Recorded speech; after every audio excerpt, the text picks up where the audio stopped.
Bom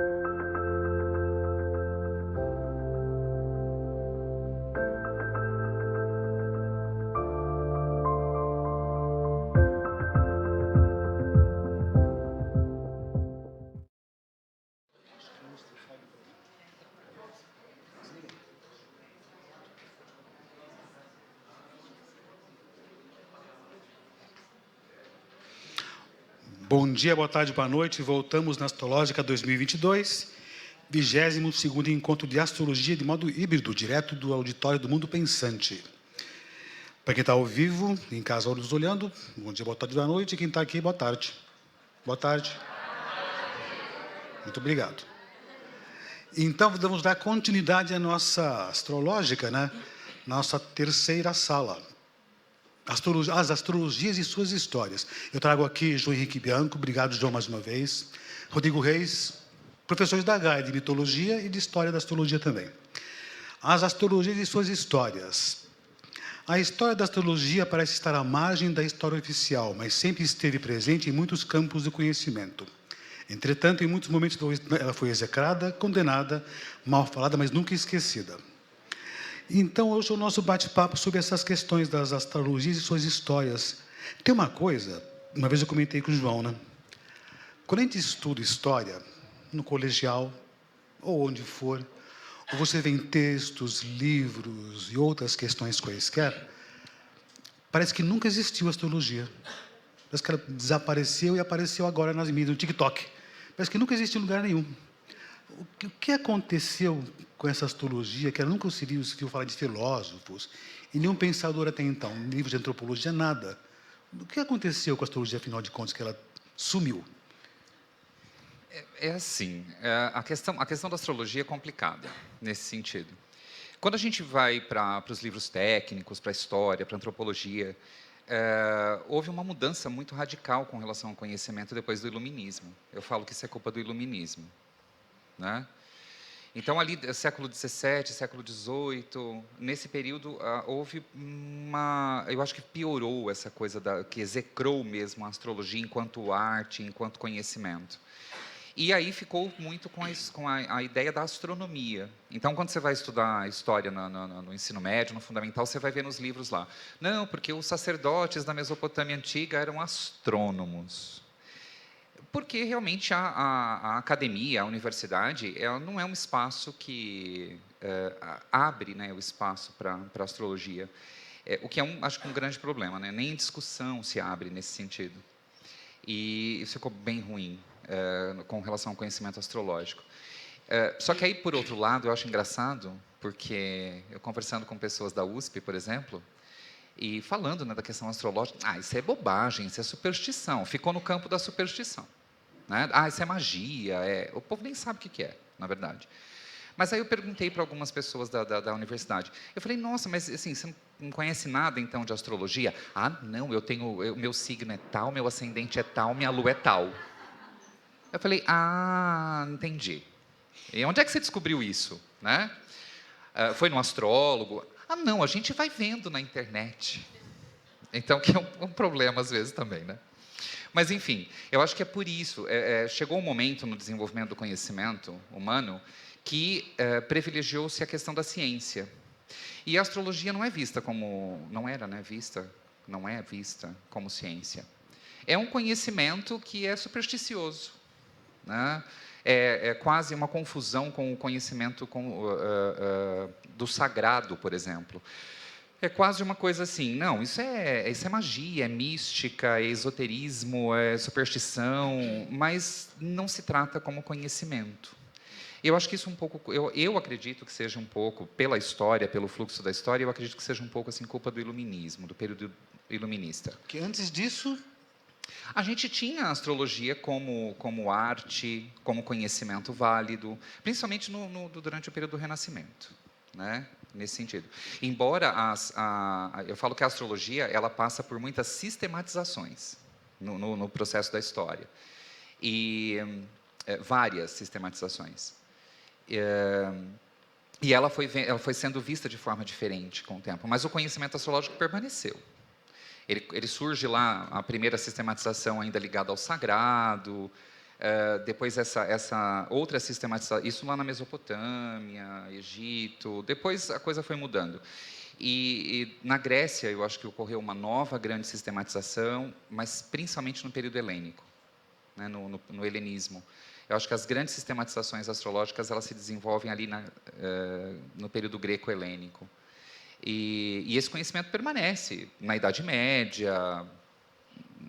O pessoal fala muito do fechamento da Idade Média, mas se produziu tanto conhecimento na Idade Média também, muito, muito, muito. E depois com o Renascimento. Então, foi um período em que a astrologia ela tinha uma posição, ela tinha uma colocação, né? O conhecimento válido, o conhecimento trabalhado, o conhecimento pensado e refletido, enfim. Isso dentro do período sistemático, porque eu vejo a astrologia também num período não sistemático, que aí é outra história, né? Aí foge realmente desse âmbito. Eu acredito que as sistematizações astrológicas começaram na Mesopotâmia. E depois, antes disso, a gente vai ter a astrologia não sistemática, eu chamo dessa maneira. Uma astrologia ligada ao sagrado, ligada ao místico, ligada a uma tentativa de explicar as questões dos fenômenos, que não se tinha conhecimento. Então, esse período anterior à escrita, um período muito antigo, muito grande, aliás, dessa astrologia que eu chamo de não sistemática, mas que existia. A gente pode citar, desde do Neolítico, Paleolítico, Neolítico, havia observação do céu, com medo, provavelmente, de muita coisa. E aí houve a tentativa de explicar, de alguma forma, né? Depois a gente vai na idade dos metais já a gente vai ter outras referências, por exemplo, o disco de Nebra, que é um disco de metal descoberto na região de Nebra, na Alemanha. Mais para o norte a gente vai ter o carro solar de Trundholm, que é também a ideia de uma adoração ao Sol. Enfim, mas isso era não sistemático. A astrologia sistemática enquanto conhecimento, eu acho que ela vem conhecimento sistemático na Mesopotâmia em diante. Mas nos nossos livros a gente não vai encontrar isso. Agora, o que aconteceu que ela foi extirpada da história? Não da memória das pessoas, mas da história sumiu, desapareceu. Uma vez você comentou comigo que a igreja teve um papel fundamental nessa extirpação da astrologia. Mas ela sempre usou. Com certeza. E usa até hoje, de repente. Talvez não use até hoje sabendo o que é astrologia. Mas tem datas que são colocadas baseadas no que eram os movimentos celestes, estações de ano. E essa extirpação da história oficial foi pensando na cultura ocidental. Depois eu vou pensar mais na cultura oriental também. Mas essa extirpação ela foi no iluminismo também. Eu acredito que sim. Porque eu falo que a astrologia, coitada dela, né? Ela leva paulada de quanto é lugar. Coitado. Havia uma corrente da igreja, né, dentro do cristianismo, que não admitia o uso da astrologia. Há muitos teólogos e pessoas importantes, né? Eles viam a astrologia como sendo uma obra pagã. Então, tudo que é pagão tem que ser extirpado. Tem o exemplo da destruição de Alexandria, no norte da África, pelos cristãos. Se a gente for pegar a história da destruição de Alexandria, ela foi encabeçada pelo bispo de Alexandria, pelo movimento do cristianismo que crescia, e eles viam aquilo como uma obra satânica, algo mau, porque era ligado ao paganismo, era ligado às culturas pagãs, à adoração de vários deuses. Então, houve uma tentativa realmente de extirpação. Isso desde lá, do começo da oficialização do cristianismo, né, como religião oficial de Roma. E isso depois permanece. Se a gente for pegar na história vários pontos, na Idade Média, por exemplo, a gente vai ver muitos teólogos com seus discursos falando contra a astrologia. Isso é algo demoníaco, é algo que não se pode praticar. A gente vai ter bulas papais, os concílios que a igreja fazia para decidir os caminhos da igreja, você vai ter em vários concílios citação. A astrologia é considerada à parte, é um conhecimento maligno. Se a gente for pegar e estudar as bulas papais dos concílios, a gente vai ver isso citado. Agora, ela era condenada como um conhecimento demoníaco porque eles acreditavam nisso mesmo ou por questões de ocultar o conhecimento? Eu acredito que é mais ligado à questão do poder.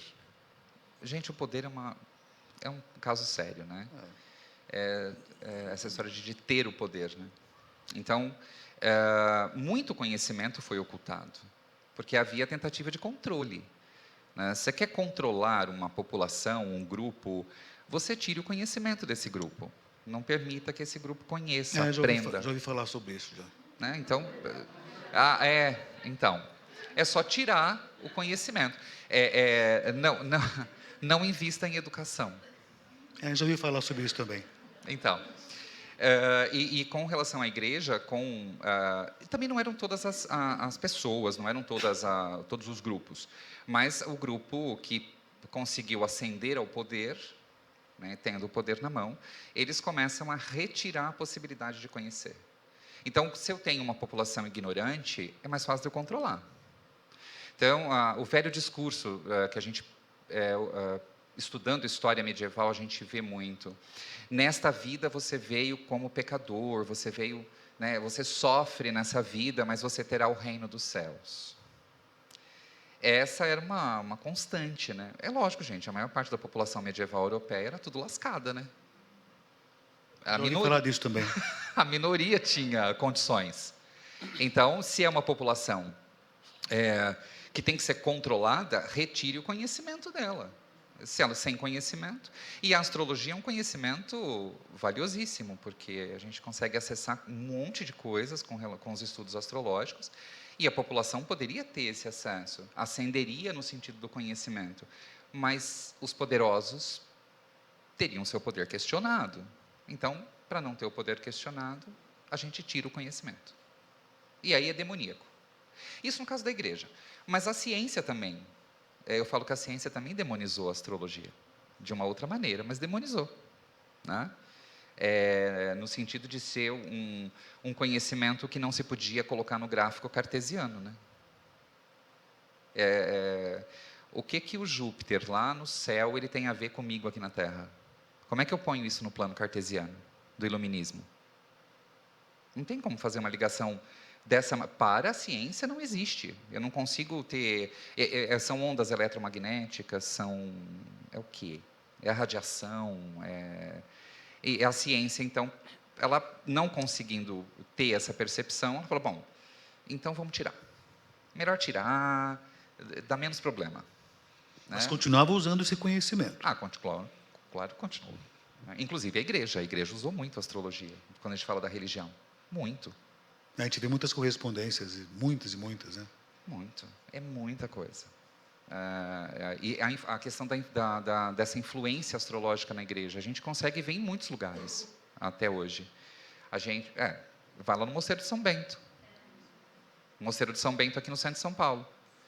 Tem o zodíaco desenhado no átrio, no pórtico ali de entrada. Você entrou, tem um pequeno átrio, você olha para cima, tem um zodíaco ali. E isso era colocado nas catedrais, nas basílicas, nas igrejas. Que para a igreja era um símbolo, e geralmente com Cristo no centro. Geralmente tinha o Pantocrátor, o Salvador, né, no centro, e os símbolos do zodíaco em volta dele, que simbolizam a humanidade. É a humanidade que vai até o Salvador, que tem acesso à salvação via Jesus Cristo, que é o sol da justiça. Então, houve muitas relações. Bom, gente, o cristianismo, a gente não vai falar do cristianismo aqui, mas o cristianismo ele é todo fundado no paganismo. Os ritos, os símbolos, tudo muito ligado ao paganismo. E também a questão do conhecimento astrológico, tem muita referência. Muita. Só que assim, chegou um momento que é um conhecimento que pode trazer iluminação para as pessoas. Tira. Melhor tirar. No caso da ciência, é a questão, eu não consigo ter uma experiência, a água ferve a tantos graus. Eu consigo provar isso, porque se eu colocar a água para ferver, sempre que eu colocar, vai ferver em tantos graus. E a astrologia, como é que ela funciona? Bom, aí também é uma visão minha, né? O pessoal discute muito, mas a astrologia é ciência ou não sei o quê, não sei o quê. Eu vejo a astrologia como uma arte de interpretação. Eu não vejo ela como uma ciência, eu não consigo ter essa percepção. Eu acho que ela é uma arte de interpretação do céu. O céu fala. E nós, com o conhecimento desenvolvido por milênios, a gente consegue interpretar esse céu. Então, eu acho ela muito mais uma arte de interpretação do que ciência. E aí a ciência fala, bom, então, a academia, a universidade fala, bom, então, melhor a gente não usar. Porque a gente consegue ter uma experiência que prove, então tira. Melhor, que dá menos trabalho. E aí, por conta disso, até hoje ela ficou meio que à margem. À margem. Mas nunca esquecida. Ah, não, nunca. Qualquer período da história que você vai procurar a questão astrológica, você vai encontrar referência. De uma forma ou outra, você vai achar. Né? Sempre está mencionada de um jeito ou de outro, né? Sim. Bom, na arquitetura a gente vê muito isso. Em prédios e templos, sempre tem astrologia. Em qualquer situação acontece isso. E mesmo em datas religiosas, você vê também a mesma questão. Tem datas religiosas que são colocadas de acordo com a astrologia. E simbolizam também aos montes também, né? Os 7 pecados capitais. Né? São 7 planetas, certamente, por aqui. Tem todas as referências. Aí eles puseram mais 3 pecados, né? Urano, Netuno e Plutão. E aí? Aonde que a gente enfia, né, esses pecados nessa história? Netuno não precisava, mas enfim. Mas isso é outra história. Isso é uma opinião minha. Mas enfim. Gente, mas Netuno é doido, mas ele é legal no final. Para quem? Não, de alguma... Assim, dá umas viajadas. Assim, Aonde? Sei lá, entendeu? Tá bom. Não, deixa, usa o Netuno. Usa o Netuno. Tá certo. O Rodrigo, quando eu pedi algumas referências para poder bater papo hoje, né, ele colocou a origem animista e totêmica da astrologia. Como é isso, Rodrigo? Só uma coisinha antes que eu perguntar uma coisa. Tem o currículo do Rodrigo, né? Ele me colocou assim. Seu currículo, Rodrigo, né? Faz um tempinho já. Esquizoanalista. Eu pensei, o que é um esquizoanalista? Me esclareça isso. Eu até procurei na internet isso, né? Um grande oráculo, né? Mas o que seria exatamente isso? Esquizoanalista. Esquizoanalista. O que seria realmente isso? Esquizoanalista é uma abordagem clínica, né, dada pelo Deleuze-Guattari, a filosofia da diferença, a partir de uma obra fundamental que é o Anti-Édipo, que fez 50 anos esse ano. Então, é uma abordagem clínica, né, uma abordagem, um tipo de análise, tá? É isso. Contemporânea. É uma clínica do contemporâneo. Ah, que interessante. Então, você me comentou com relação à origem da astrologia, né? Uma origem animista e totêmica. Uhum. Como é isso nessa questão, dessa origem da astrologia? Uma visão animista seria uma visão mais religiosa? Como seria isso? Mais espiritualista? Como seria exatamente isso? Acho que não necessariamente. Se a gente for pensar no animismo, né, é uma manifestação de compreensão de mundo existencial, da relação do visível com o invisível, que data do Mesolítico. Aqui, mais perto? Isso, data do Mesolítico, né, que é 150, 40 mil anos para cá. Tá? Isso vem desde que o homem sepulta os mortos e, ao mesmo tempo, pinta nas paredes das cavernas, né? O animismo ele entende o daimon, né, um termo, né, para designar os vários humores e os vários afetos. Os humores e os afetos, nesse período animístico, né, eles não eram entendidos como processos químicos ou processos emocionais abstratos, né? Eles eram entendidos como daimons. Eram entidades que ficavam vagando entre o visível e o invisível e, ora, assaltava, tomava uma pessoa, fazia rir, fazia entristecer, fazia ficar doente. As várias situações vividas, né, pelos homens eram entendidas como esses daimons que assaltavam. Então, as religiões de origem panteísticas, que existem até hoje, né, trabalham muito isso. Elas personificam, antropomorfizam esses afetos, essas emoções. E isso tudo era dado por frio, quente, seco e úmido, né? Então, essa relação de compreensão dessas misturas, frio, quente, seco e úmido, né? E que habitava e tomava conta também de paisagens naturais, então territórios mais secos, mais quentes, mais frios, mais úmidos, né? Os daimons davam afetos que nos possuíam, tá? E então eu acho que essa origem animística da astrologia, porque a gente encontra tudo isso na astrologia, nas interpretações, né? vem desse momento. Já o caráter totêmico, que tem a ver com o Neolítico, de cerca de 50, 40 mil anos para cá, é de uma relação muito intrínseca, né, dos homens com os animais. As religiões totêmicas sempre dizem, são xamânicas, e sempre dizem dos animais de poder, né? Os animais de poder também sintetizam determinados afetos e humores, né?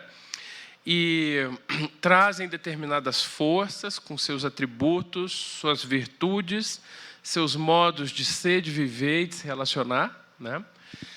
E todas as manifestações totêmicas, né, que subsistem, por exemplo, nas culturas ameríndias, em parte de algumas culturas de regiões da África, subsiste na cultura siberiana e aborígene na Austrália, né?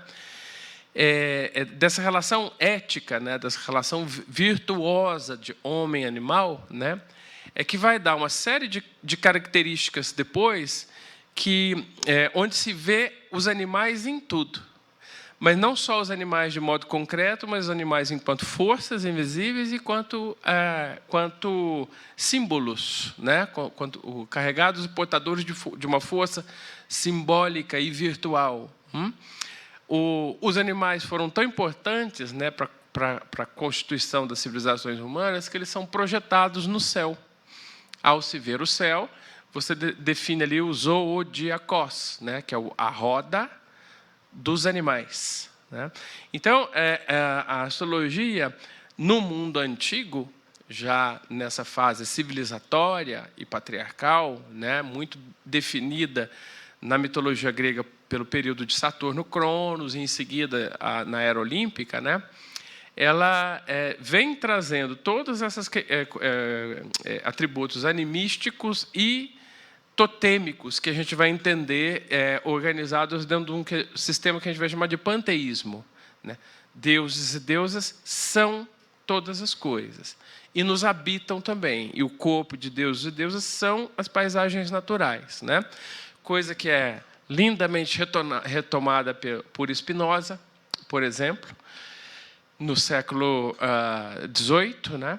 E inclusive na filosofia contemporânea, né, com essa retomada do animismo e da perspectiva panteística, por exemplo, por Donna Haraway, uma filósofa feminista e contemporânea, né, que está produzindo atualmente o Kocha. Então, eu acho que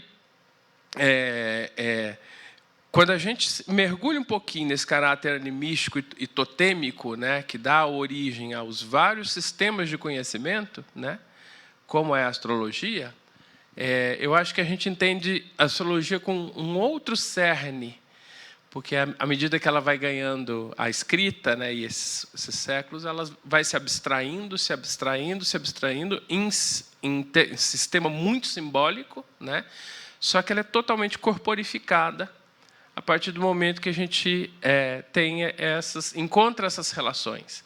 As relações animísticas e totêmicas são corporais, tem a ver com a relação entre corpos, né? O corpo do homem com o corpo da terra, o corpo do homem com o corpo dos animais e de tudo que é vivo, né? Então, eu acho que é uma visão interessante, né, de pensar nesse tipo de origem da astrologia. Então, esse tipo de visão em todas as culturas. Uhum. É que a gente pega muita cultura ocidental, a gente estuda muita cultura ocidental. Sim. Das questões do Oriente, também a mesma coisa acontece. Acontece, só que acontece do mesmo modo em dados momentos históricos, esses mais pretéritos, né? À medida que a gente vai se organizar em civilizações estatais, né, patriarcais, isso de 7 mil anos para cá, 9, 7, 6 mil anos, essencialmente, há uma diferença muito grande do Ocidente para o Oriente, fundamental na condução porque a relação das religiões de imanência do Oriente, né? Eles não criam planos de transcendência, né? Ou seja, as coisas elas são imanentes, né? As crenças, as conexões com o sagrado são imanentes e o Ocidente é transcendente, né? Essa é a grande diferença, né? Entre... Só que eu acho que essas origens animísticas e totêmicas, elas perpassam todo o mundo, né? Todas as religiões. Todas as Sim. Tem uma coisa interessante, né? A gente fala Oriente e Ocidente, né? O que é de fato a origem do Ocidente? Parece que é uma coisa meio europeia. E as Américas foram meio que ocidentalizadas. Aqui tem uma outra cultura, não tem um nome para isso, das Américas, todos esses povos, nossas regiões por aqui. E parece que o Ocidente é todo do lado de cá. Né? E não é, de fato mesmo. Então parece que é uma cultura meio europeia que dominou, ocidentalizou tudo isso. Aculturou, exatamente. Colonizou culturalmente, né? Colonizou. Todos os povos ameríndios, hoje, com os estudos de genoma, né, encontrou-se 3 troncos. Né? Há um tronco que vai e ocupa a Groenlândia e a América do Norte, outro tronco que chega até o México e um terceiro tronco que chega até a Terra do Fogo. São 3 migrações, todas de mongóis. Né? Passaram pelo Alasca, pelo estreito na fase de glaciação, 12 a 11 mil anos atrás teve uma glaciação, aquilo tudo virou gelo, então muitas tribos foram atravessando, né? Aí cada uma migrou para determinadas regiões, né? E hoje, pelo estudo do genoma, dá para definir exatamente quais são esses 3 troncos, né? Um deles chegou aqui na América do Sul e ocupou a América do Sul, ou seja, que Ocidente é esse que é oriental. É estranho pensar assim, né? Parece que o Ocidente dominou o mundo, né? Historicamente, dependendo das escolas, né? O Ocidente é a parte correta do mundo. O Oriente é o outro lado. Uma outra questão, né? E aqui os nossos povos ameríndios, é interessante a história do Brasil, né? Parece que nunca existiu um Brasil antes de 1500, né? Nunca existiu a história das Américas antes da 1400. Isso foi esquecido. Mas eu lembro do astrônomo agora, Valmir Cardoso, se eu não me engano, da USP aqui, astrofísico, né? Tem até um vídeo no YouTube que ele comenta da astrologia e fala dos povos originários com relação à astrologia, né? Comentando que os povos do Alto Xingu, se eu não me engano, acho que é Alto Xingu, que também veem o céu com os animais. Sim. Os animais que eles têm conhecimento. Sim. Não vou lembrar exatamente como, mas eles dizem assim: quando o jabuti surge no horizonte, é época da cheia. Não, quando o jabuti surge no horizonte, é época da colheita. Quando o jacaré surge no horizonte, é época da seca. As relações que eles têm com os animais. Sim. Então, essa é a origem totêmica. Totêmica, são relações cosmológicas, né? Todos os povos têm suas cosmologias, e o céu, as estrelas e os planetas fazem parte das cosmologias dos mais diversos povos. E tudo isso data dessa perspectiva desse período totêmico, né? Que tem a ver com o Paleolítico Superior, né? Que é de 40 mil anos até 9 mil anos atrás. Depois a gente entra na fase neolítica, que as civilizações se estruturam, aí começa as sistematizações, né? Cada civilização vai sistematizar de acordo com as tecnologias que tinha e assim por diante, né? Quando eu falei da astrologia não sistemática. A astrologia não sistemática é essa perspectiva. Não Sim. existe uma sistematização. Existia a experiência, existia a vivência. É imanente. É muito da relação dos corpos, né? Dos corpos com o céu, dos corpos com o clima, com a atmosfera, com esses elementos, né? E com as virtudes dos animais, as forças. A gente dependia dos animais para tudo e convivia com os animais o tempo todo, juntos, né? Então, enfim, se a gente lê o Schopenhauer, né? A Queda do Céu, ali tem definições interessantíssimas, né, do humanimais, né? Os Yanomamis têm os animais e os humanimais, que são humanos que depois se tornam animais, geralmente ancestrais. E o xamã, né, sabe diferenciar o animal que é só animal e o do humanimal, né? Então, são relações com condições invisíveis, né, que são interessantíssimas, né, e também estão no céu. A gente vê na mitologia grega, sempre que alguém importante ou um animal importante morre, Zeus transforma em constelação, né? Então, é uma conexão direta. Os animais, para a perspectiva totêmica, eles estão e são tudo, tanto quanto são os humores, quanto que são forças invisíveis que se manifestam a partir de corporeidades visíveis, né? Que é o que a gente vê e tem contato, né? Essa parte digamos, da história esquecida, pelo menos eu não tive contato com esse tipo de história, dos ameríndios. Bom, a cultura que nós conhecemos historicamente em escolas, né? É a cultura ocidental e parece que aqui nunca existiu nada antes de Colombo ou de Pedro Álvares Cabral, que seja, existiu, mas muito antes disso. Agora, quando se fala da relação dos ameríndios, essa parte das Américas por aqui, a astrologia também existia isso. E a história tem alguma referência a essas questões sagradas que se referem a essas culturas astecas, maias? Tem essa relação, tem essas correspondências? A história, ela agora, na verdade, né? Agora que eu falo de um tempo para cá, principalmente depois ali da década de 50, 60 do século 20, começou a se repensar a história. Então a gente começou a um outro processo, um outro olhar sobre as questões da história, resgatando questões. Então a gente criou-se linhas de pesquisa na história que antes não tinha. Antes era a história social e econômica, acabou, né? Então a gente começou com outro processo, a história da cultura, das mentalidades, do cotidiano. Então começou a se resgatar uma série de coisas e reestudar uma série de coisas. Então a partir disso a gente começou a ter outras referências, buscar o entendimento dessas civilizações, desses povos, no sentido próprio deles.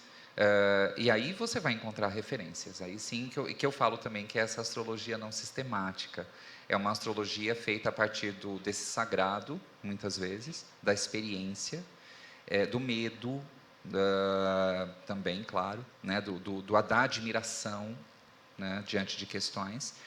E aí eles desenvolvem todo um conhecimento em torno disso, mas não sistemático. E cada cultura vai desenvolver de uma forma, que você falou, né, dos povos do Xingu. Se a gente for pensar nos outros, né, todos os povos, como o Rodrigo colocou, eles vão ter essa relação.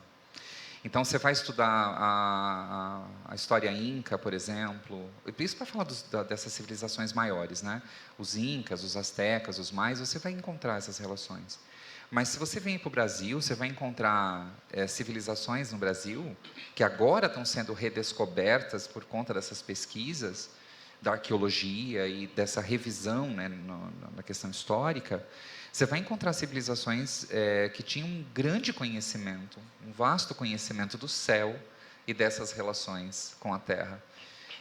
A gente vai, por exemplo, civilizações os Marajoaras, por exemplo, a civilização tapajônica, que começou a reestudar um tempo atrás e ainda continua nesse processo de entendimento.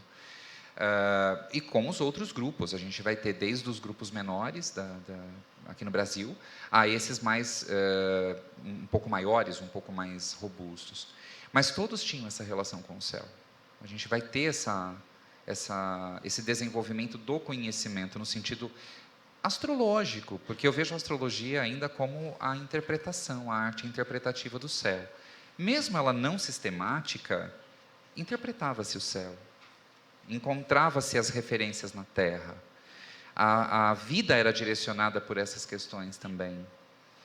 Enfim, aí depois o Rodrigo falou, né, que quando as civilizações começam a se organizar de uma outra maneira, seguindo o sentido patriarcal, que isso é muito importante a gente lembrar, aí a gente começa a sistematizar, porque nós vamos ter o desenvolvimento da escrita, os registros, escritos, né?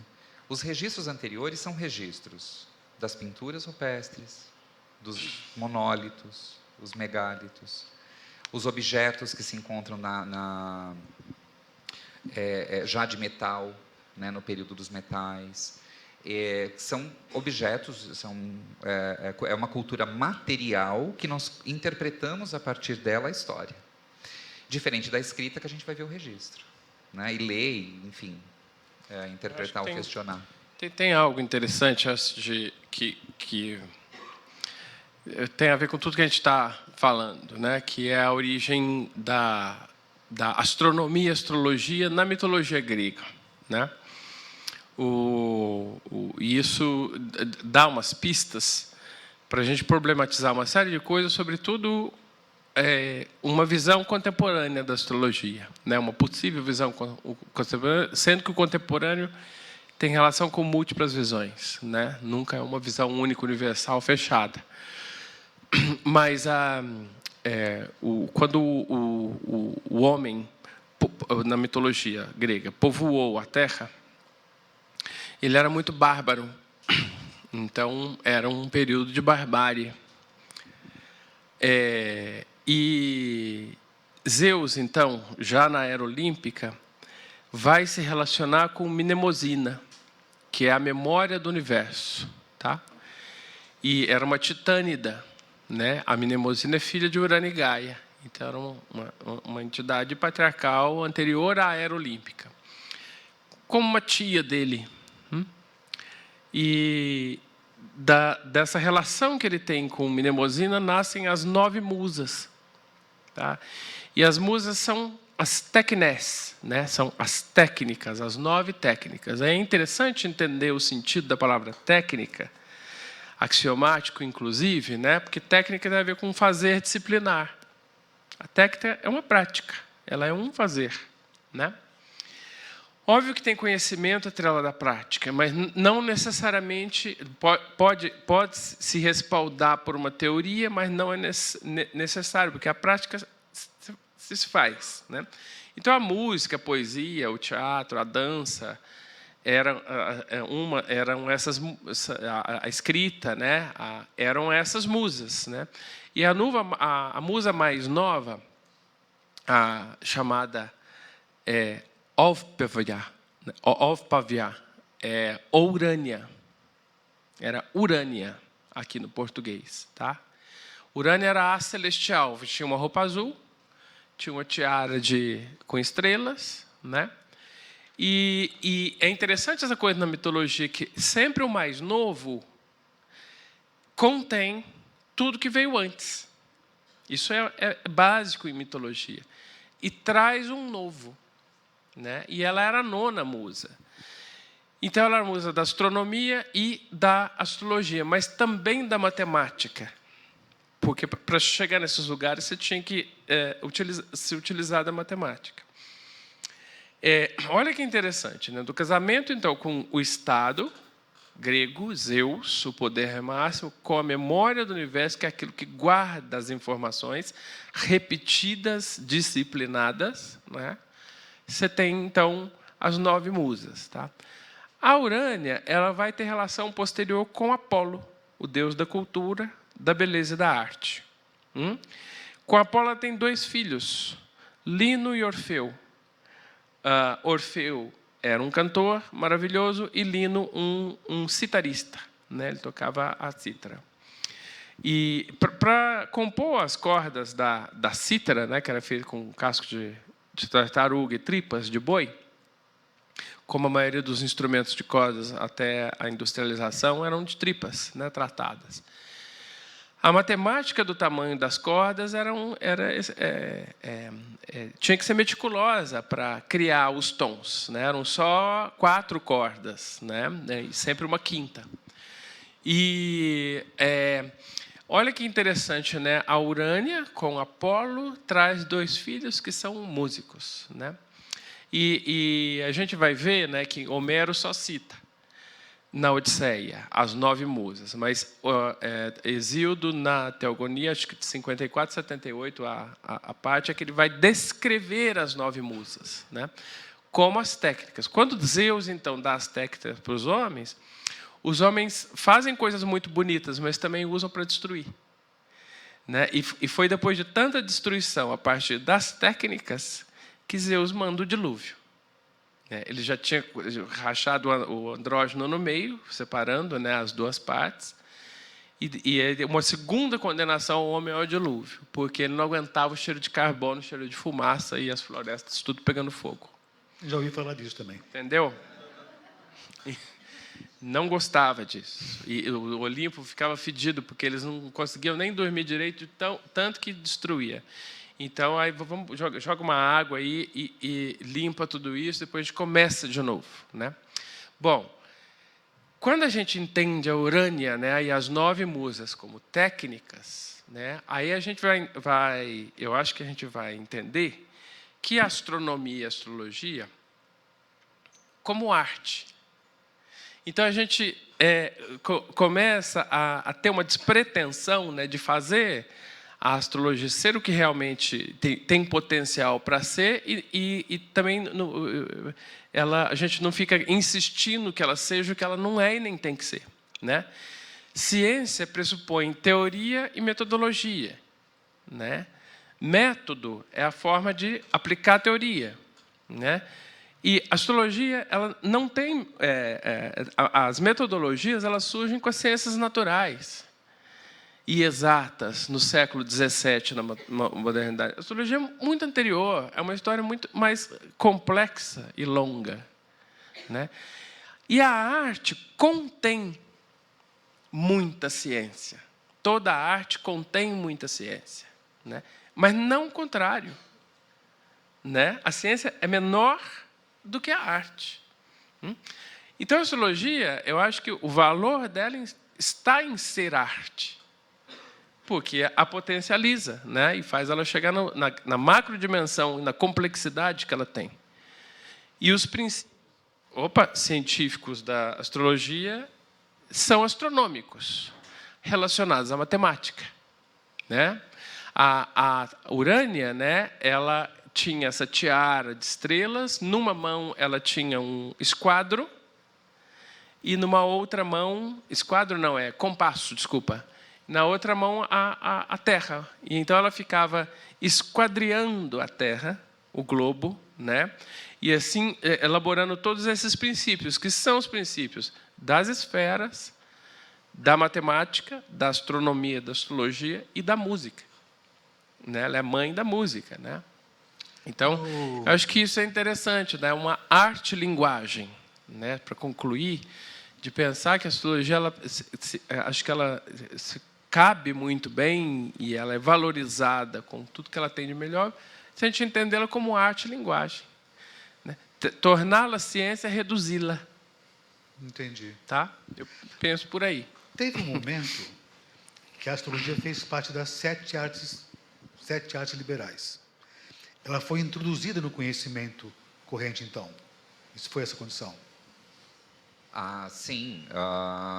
As artes liberais, elas eram estudadas...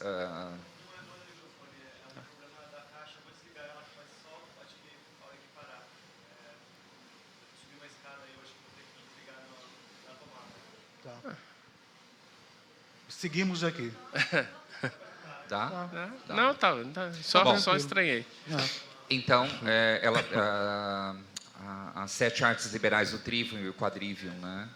A astrologia, ela era a mais sublime de todas, considerada a mais sublime de todas. Isso ela foi incorporada nas 7 artes liberais. Foi incorporada. Isso quando é? Idade Média antes? Antes, já no final, nas artes liberais, elas começam a ser estruturadas ali, como a gente conheceu elas na Idade Média, já no final do helenismo, de alguma forma. E depois, na Idade Média, elas se estabeleceram como conhecimento, como educação. Era a forma de educar. Sim. Então, tinha que se estudar a gramática, a retórica, a aritmética, a geometria, enfim. E a astrologia, que na verdade depois passou a se chamar, o nome dado era astronomia, tá? A gente vai encontrar com essa referência, a astronomia. Mas a astrologia, ela era considerada a mais sublime de todas. Tanto que tem os desenhos das artes liberais, todas as outras artes fazendo algum trabalho, alguma coisa mais complicada, né? A ilustração de cortando árvore, esculpindo.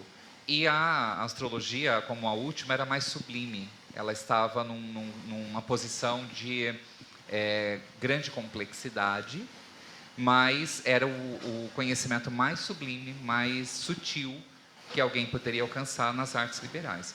Então, geralmente, era a última a ser estudada. Que era mais complexa. Era, por causa da complexidade. Mas a ilustração tem dela...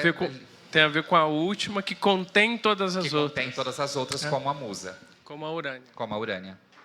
Agora, 7 artes liberais, um conhecimento mais magnânimo.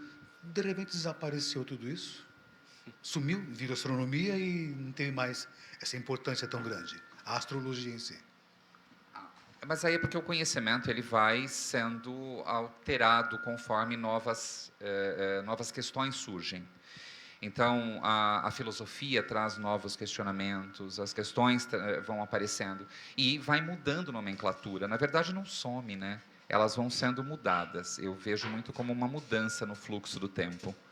E elas vão sendo incorporadas de uma outra maneira, né, nesse sentido. Mas é que chegou um ponto em que realmente ficou com o nome de astronomia, os estudos astronômicos, e perde-se um pouco essa questão. Porque eu ainda vejo muito como aquele momento em que não se incluiu, não se conseguiu trazer a astrologia como ciência. O Rodrigo falou uma coisa que eu achei bastante interessante. Tornar a astrologia ciência é diminuí-la, e muito. É diminuir demais a complexidade da arte de interpretação do céu. Por isso a arte e linguagem, né? Se a gente pensar no surgimento das ciências humanas, a partir dos anos 20, né, e as metodologias humanas, eu acho que agora, no contemporâneo, né, com os avanços dos estudos de linguística, semiótica, semiologia, a gente consegue dar um lugar para a astrologia, até com características mais metódicas. Mas, ainda assim, vai reduzi-la, porque dá conta de uma parte dela, né? Não dá conta da complexidade simbólica, humana, intuitiva que ela tem. Se a gente pega os principais filósofos do contemporâneo, que aí volto lá, né, que como diz a dona Harry e a Stanguès, belga, filósofa belga, de reativar o animismo, né? Ou essa perspectiva panteística novamente, porque com a crise ecológica e a gente precisa criar uma ecológica, né? Que é mudar totalmente as nossas relações com as coisas e com paradigmas totalmente diferentes. Aí a gente consegue dialogar com a astrologia, né? E com sua porção ciência, né? A partir dos pensamentos contemporâneos. Mas o que não se dá com tudo que se produziu até no século XX, né? Eu estudo ali do lado do Instituto de Física Teórica, que aqui o campus da Unesp em São Paulo tem o Instituto de Artes, onde eu estudo, e o Física Teórica. E aí tem colegas que fazem, é só pós-graduação que ele tem. Colegas e cientistas que vêm de boa partes do mundo todo para estudar, fazer temporadas de estudo aqui. E quando a gente começa a conversar sobre física quântica, por exemplo, porque é uma das disciplinas de especialização que tem ali, todos eles colocam o seguinte, todas essas aproximações simbólicas, místicas, e aí entra a coisa da astrologia e outras coisas, que se faz com a física quântica são forçadas, né? Elas não se dão de fato, né? Alguns pensadores, o Capra é um bem famoso, força relações, né? Mas por quê? Porque a física quântica ela vai dar conta de outras coisas que não têm necessariamente relação com as ciências humanas, né? Então, pode sim depender, não precisa, a astrologia não precisa de ser respaldada pela ciência ou ser ciência. Ela pode ser um corpo complexo de estudo relativo à linguagem, né? Porque no campo epistemológico da linguagem ela cabe perfeitamente bem. É uma linguagem, né? É uma linguagem altamente complexa, né? E antiga, que vive até hoje. Isso é muito bonito, né? O Campbell que fala, né? O Hermes foi o único deus grego que até hoje ele é cultuado, né? Porque todo o gnosticismo e a astrologia vem dele, né? A partir da compilação de Plotino ali do século II, que ele compila o conhecimento ali do Mediterrâneo, né? Até então, e dá os princípios do neoplatonismo e da alquimia renascentista, né? É uma linguagem, né? Ela estava dentro do campo de estudo da filosofia no século XV e XVI, como uma linguagem, né? Então, é isso, né? Eu acho que a arte e a linguagem dignificam a prática, o estudo, o exercício profissional da astrologia, né? Não precisa ser ciência. É uma coisa que eu acho que é importante. Nesse sentido que o Rodrigo falou, eu acho importante a gente pensar, talvez, elaborar essas questões. Porque, dentro, muitas vezes, do campo, né, da astrologia, há essa coisa de, não, a astrologia é não sei o quê, a astrologia não sei o que lá, a astrologia é ciência, a astrologia é arte, a astrologia... A astrologia, dentro do campo da arte e linguagem que o Rodrigo colocou, eu acho que elaborar essas questões e pensar essas questões, nesse sentido, vão trazer para o corpo de conhecimento da astrologia uma dinâmica diferente e uma dignidade diferente, nesse sentido. Inclusive para que a gente possa, como astrólogos, conversar com não astrólogos, com essa percepção, esta base, né? Não ficar assim, mas a astrologia é ciência. Não, é outra coisa. Né? Não tem necessidade disso. É altamente desnecessário isso, né? Então, eu acho que a gente, talvez como astrólogos, astrólogas, nesse universo contemporâneo que a gente vive, eu acho que a gente precisa começar a ter essa prática, talvez, né? Inclusive para conversar com não astrólogos, para que as pessoas entendam isso, né? Esse corpo complexo de conhecimento que é a astrologia, como arte e linguagem. Eu não sei nem o que perguntar. Eu ia perguntar o que é astrologia, vocês já responderam já. Isso é importante nesse tipo de abordagem que vocês fazem, né?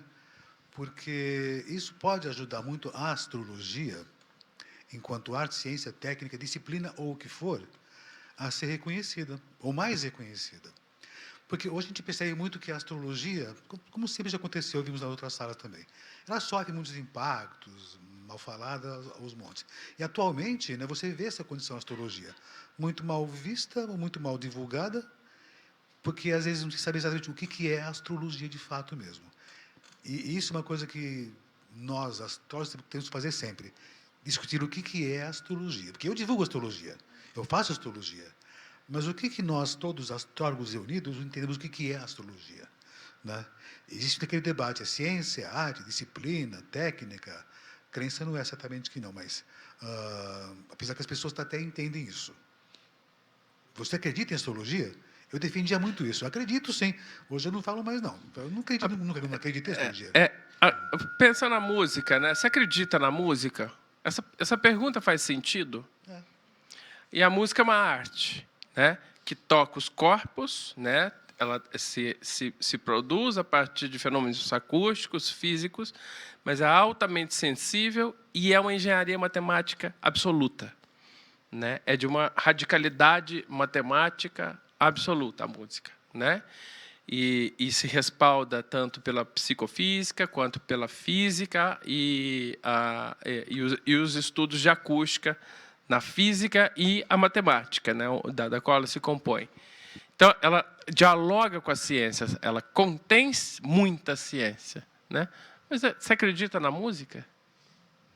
Agora, o que ela faz com você? A música faz muitas coisas com a gente, com as culturas, com as sociedades, né? A astrologia eu coloco no mesmo lugar, sendo uma linguagem totalmente diferente.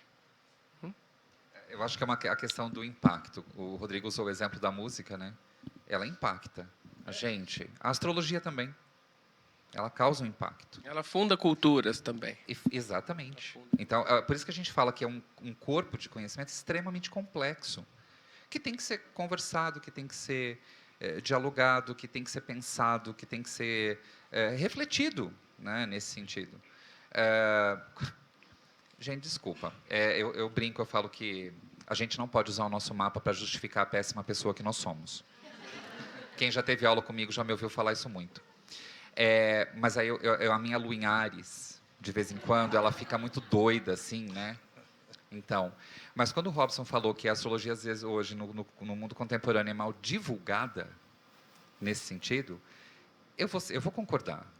Eu vou concordar, assim, completamente. Se a gente está pensando a astrologia como arte, linguagem, esse campo complexo de conhecimento, e aí, de repente, você vai na internet e você encontra cada absurdo, mas cada absurdo, que chega a doer os ossos. Né? A internet é terra de ninguém. É E os absurdos lá estão em tudo. Então, mas aí a questão, a astrologia, como corpo de conhecimento, nesse sentido, como arte, como linguagem, e complexa como é, reduzida à bobagem. É um TikTok, né? Isso não ajuda, né? Eu falo, porque nesse sentido, a astrologia, ela, por muito tempo, perseguida ou pela religião, ou até pela ciência, ou colocada à margem, como é a discussão que a gente estava fazendo. E hoje, os próprios astrólogos, ou o pessoal que trabalha com astrologia, coloca à margem também, às vezes. Nós mesmos fazemos isso. Isso é péssimo, eu falo. A gente tem, eu acho que tem que ser esse cuidado. Acho que astrólogos e astrólogas têm que ter o cuidado de dialogar, de conversar um com o outro, de ter essa relação, de discussão com a astrologia, como arte, como linguagem, no mundo contemporâneo. E é muito importante... Dignificar o que faz, né? O que, Rodrigo? Dignificar o que faz. Dignificar o que faz, não banalizar o que faz. Isso é muito importante. Eu acho que há muita banalização do conhecimento astrológico. Né? Aí você fala, ai, João, mas como você é chato, né, nesse sentido, deixa o povo ser feliz. Não, mas peraí, né, é um conhecimento, não dá para ser feliz destruindo o conhecimento. A não ser que se contorne, né? Estou fazendo sátira, estou fazendo bobeira, estou brincando com... Que isso a gente faz com tudo. Que é ótimo. Mas o problema é confundir isso com a... confunde com a informação com a informação. Exatamente. Né? E aí, a diversão. Aí a coisa fica estranha. Eu tenho uma colocação também, ainda pensando nesse contexto de as histórias, né? A história da astrologia, que eu acho que é pensar a astrologia na contemporaneidade, no sentido de dignificá-la como estudo, corpo de conhecimento, prática e profissão, que é de pensar a astrologia a partir das violências estruturais. Eu acho que hoje em dia nada pode ser feito mais no mundo ou produzido, sobretudo no campo do saber e do conhecimento, e fundamentalmente na relação de atendimento a humanos, porque a astrologia, o cerne dela é atender humanos, né?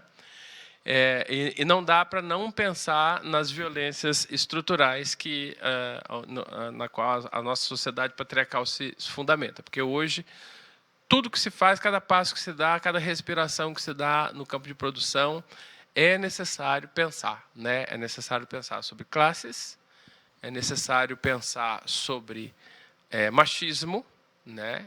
É necessário pensar sobre racialidade, né? E a gente ter noção da nossa branquitude e da negritude ou da diferença de qualquer outro povo. E é necessário pensar antiespecismo, né? São as 4 violências estruturais que fundamentam a nossa civilização patriarcal, que está ruindo de várias formas e vai ruir bem mais ainda. Então, se a gente pega leituras mais tradicionais, né, livros, primeiro, são escritos principalmente por europeus, americanos, homens brancos. Né? Isso é muito importante pensar na contemporânea. Não podemos não pensar mais nisso. Ninguém tem esse direito. Né? E, a partir disso, a gente desconstruindo uma série de preconceitos que estão ali, instituídos em torno de machismo, de noções de gênero, noções de racialidade e antiecológicas, né? No caso, especistas, e mesmo que tem essa noção de que a Terra é para o nosso puro uso, do modo como a gente bem entender. Então, quando estou trabalhando qualquer tema astrológico, mitológico nos cursos, minha participação no curso ali da Gaia ela é bem curtinha, né? Pontual. Mas nessa janela, né, eu acho que é muito importante pensar essas questões éticas. Né? Se a gente pega, às vezes eu fico de cabelo em pé, quando eu pego uns livros escritos no começo do século XX, fim do século XIX, falando sobre Vênus, né? Eu falo, gente, quem escreveu isso? Não tem como você não pensar quem escreveu isso, né? E de que lugar que essa pessoa escreve e fala da mulher desse jeito. É uma coisa que me causa muito impacto, me deixa muito assustado com algumas coisas. E eu acho que, então, nós aqui, né, que estamos fazendo esse curso seríssimo, né, e, do Robson, esse compromisso sério, né, e profissionalizante que tem a ver com a proposta da Gaia, a gente tem que fazer essas coisas, né? Nós somos os atores da astrologia nesse momento. É a gente que tem que fazer. E esse momento precisa disso. Então, eu acho que, historicamente, a contemporaneidade precisa pensar violências estruturais em tudo. Tá? Aí eu não poderia deixar de aproveitar esse espaço para falar isso. Amigos, estamos com o tempo esgotado, mas eu sei o papo para muitas horas ainda. Nós vamos voltar a falar sobre isso ainda. E acho que é importante falar sobre isso desse modo. Muito obrigado, Rodrigo. Eu que agradeço. Obrigado, pessoal. João, muito obrigado. Eu tenho orgulho desses meninos. Tenho muito orgulho, porque eles... O Rodrigo eu conheço desde criança, lembra disso? Criança. Rodrigo, o João também não era tão criança, não, mas também já era grande já. Mas tenho muito orgulho de vocês estarem no corpo docente da Gaia. Muito obrigado mesmo. Eu fiz o curso de astrologia em 97 e 98. Fui da 5ª turma, adoro falar. Muito tempo atrás. Da primeira casa da Gaia. Muito obrigado pela sua presença e por fazerem parte da Gaia, do povo da Gaia. Amigos, obrigado da mesma vez. Voltamos daqui a 30 minutos. Muito obrigado.